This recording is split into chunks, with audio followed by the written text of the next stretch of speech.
A paz do Senhor, queridos, tudo bem? Quem vos fala aqui é o pastor Marcelo Cordoville. Nós estamos aqui no canal Momento Teológico, tá bom? Eu já peço desde já, você começou a ver esse vídeo, vê até o final, tá bom? Vou trazer hoje um assunto importantíssimo das nossas aulas de escatologia e vou falar sobre as duas ressurreições, tá bom?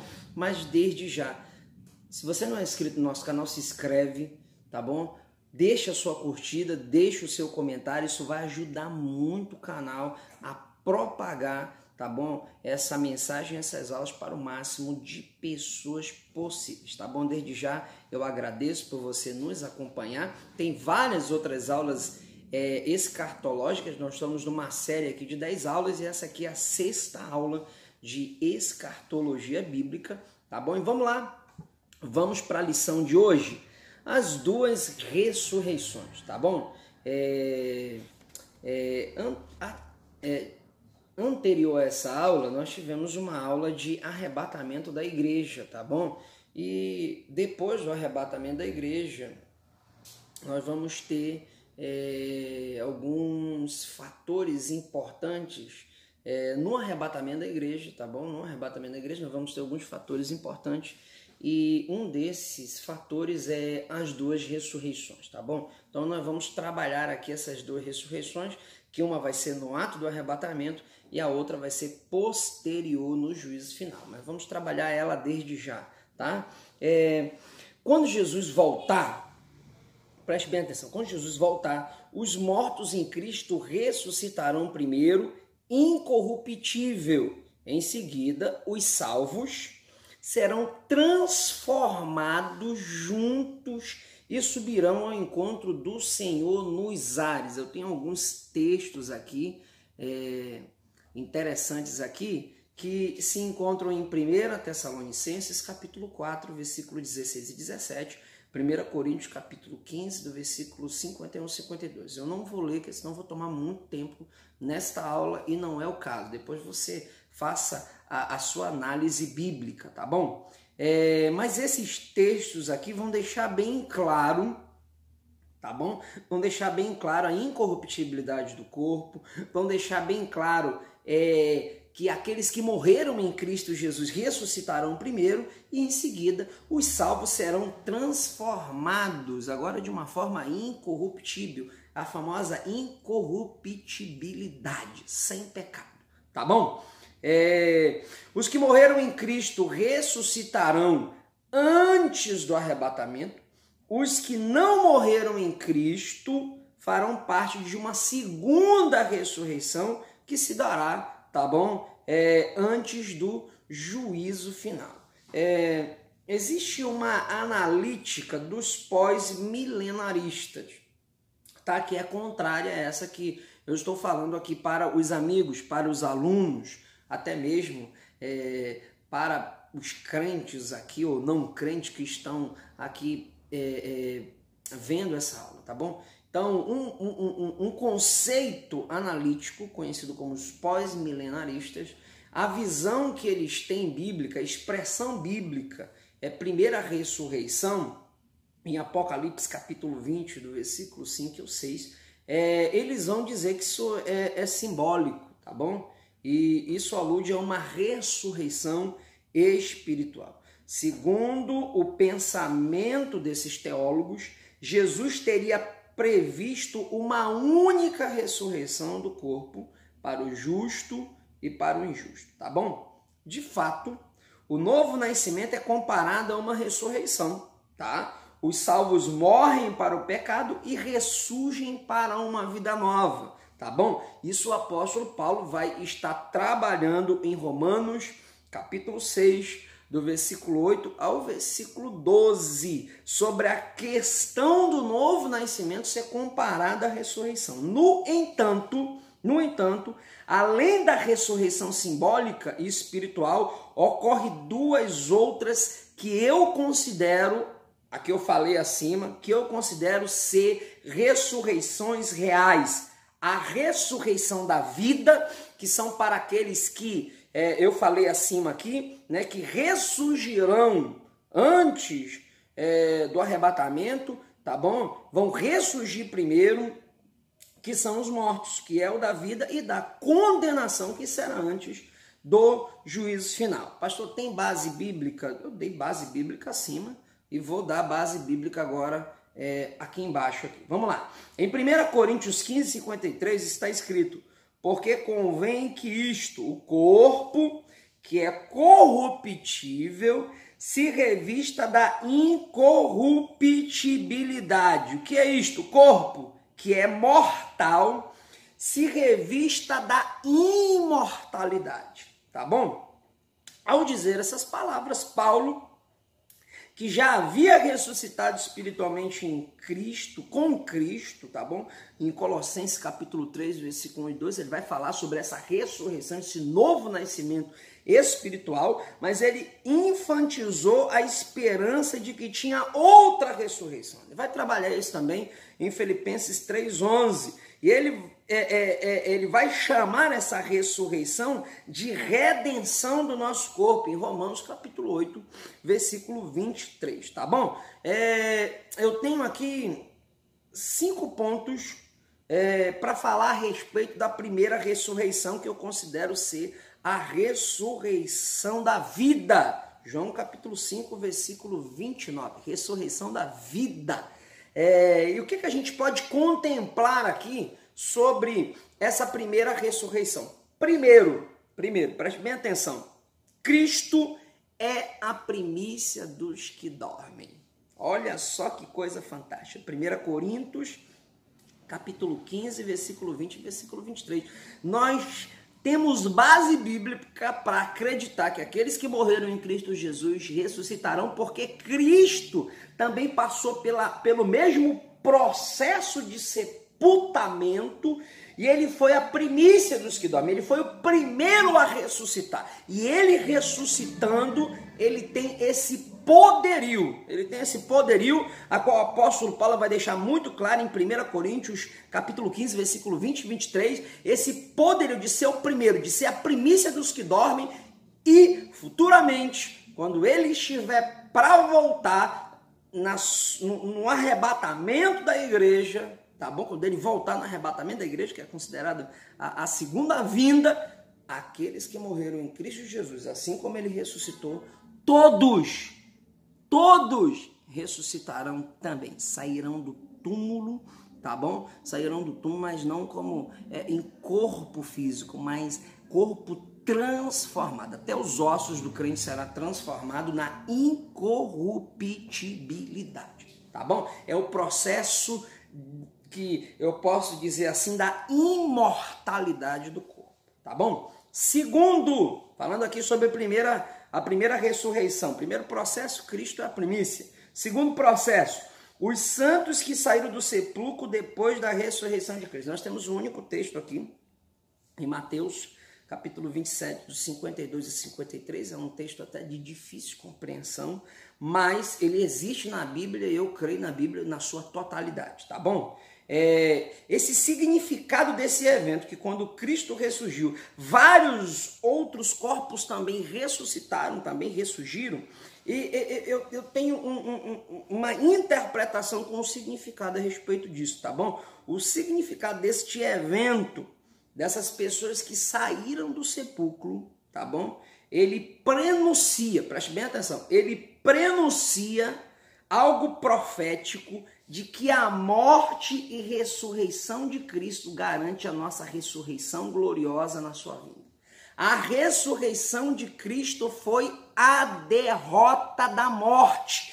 Então, ele sendo alguém que venceu a morte, ele sendo alguém que derrotou a morte, ele também nos dará na sua vinda o processo também de que um dia aqueles que morreram em Cristo Jesus, parentes, filhos, mãe, pai, ressuscitarão primeiro e também vencerão a morte e terão um corpo incorruptível. O processo da imortalidade vai acontecer e nós estaremos, eles no caso, né, estarão vivos para todo o sempre, tá bom? Estou falando aqui de um povo que já está dormindo em Cristo. Ok? Terceiro momento aqui, falando ainda sobre a primeira ressurreição. os que são de Cristo no momento do arrebatamento.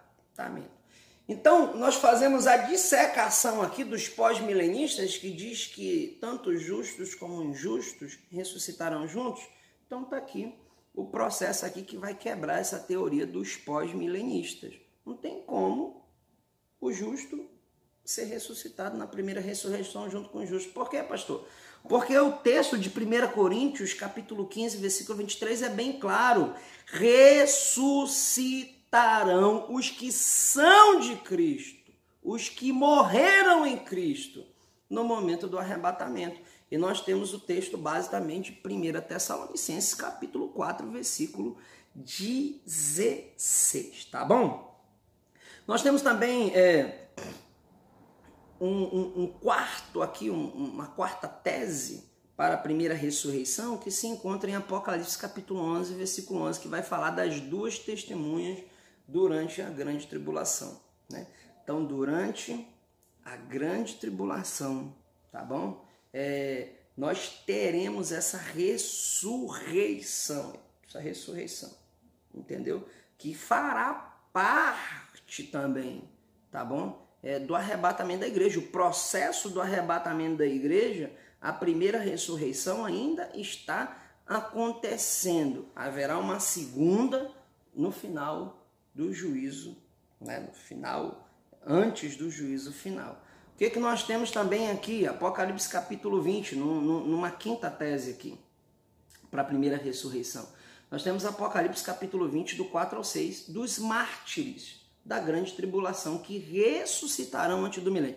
Então, todos que ressuscitam antes do milênio, até as duas testemunhas, até os mártires da grande tribulação, tá bom? Todos que ressuscitam antes do milênio fazem parte da primeira ressurreição, tá bom?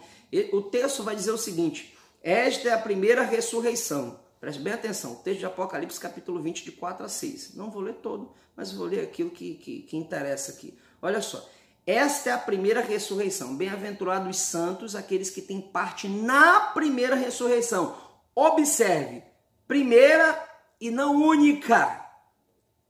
Então, a tese de uma segunda ressurreição para os injustos é certa, e é correta, e é bíblica.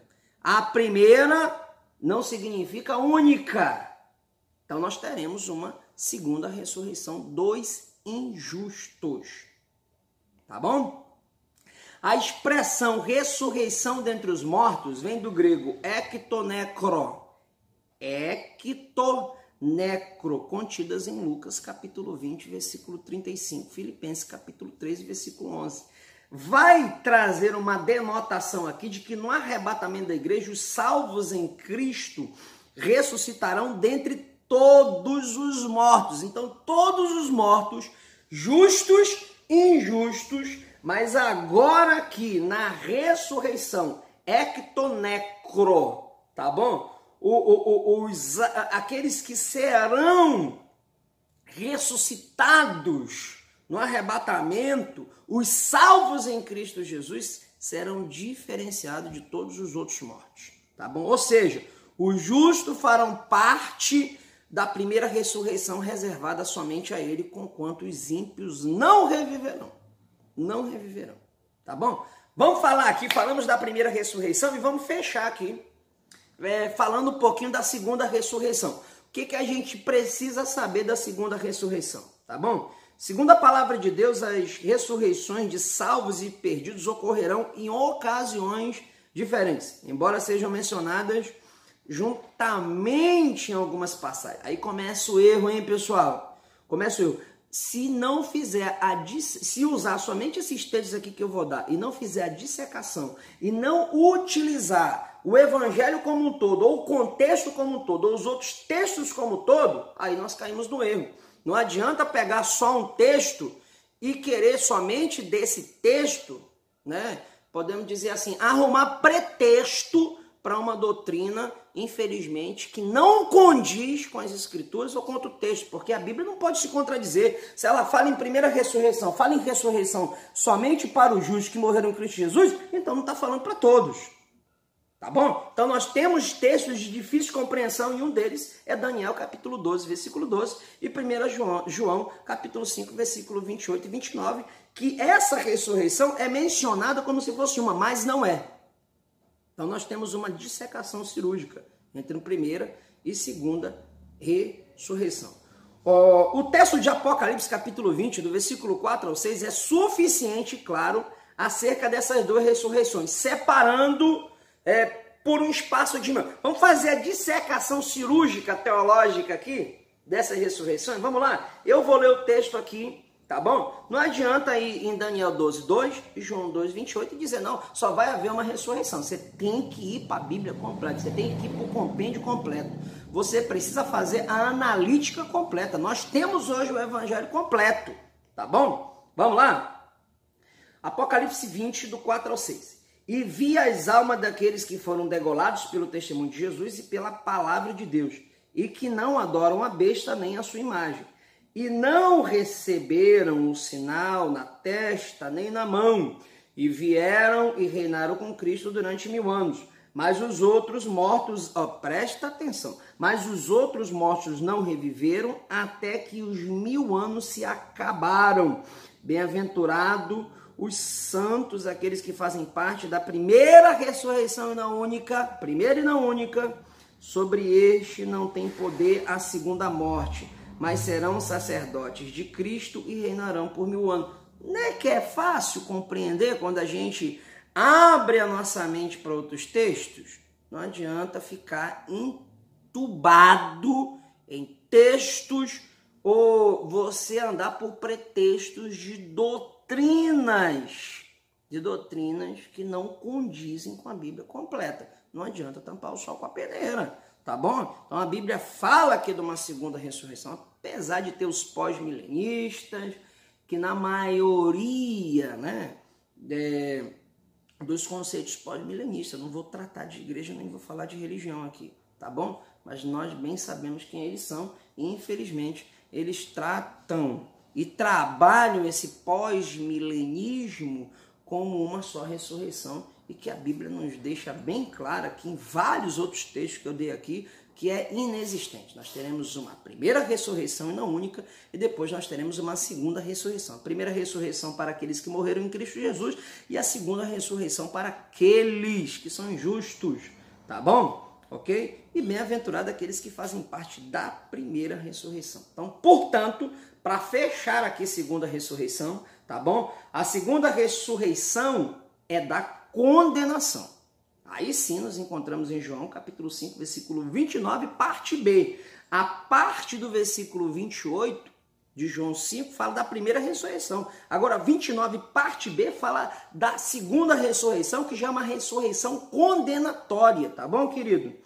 E ocorrerá depois do milênio e antes do juízo final. Os mortos que não reviveram até que o milênio se acabe, Apocalipse capítulo 20, versículo 5, ressuscitarão para o julgamento do trono branco, e deu ao mar os mortos e que nele haviam, e a morte, o inferno deram os mortos que nele haviam, e foram julgados cada um segundo as suas obras. Apocalipse capítulo 20, versículo 13. Segunda ressurreição, condenação, e eu considero aqui como teólogo o juízo final.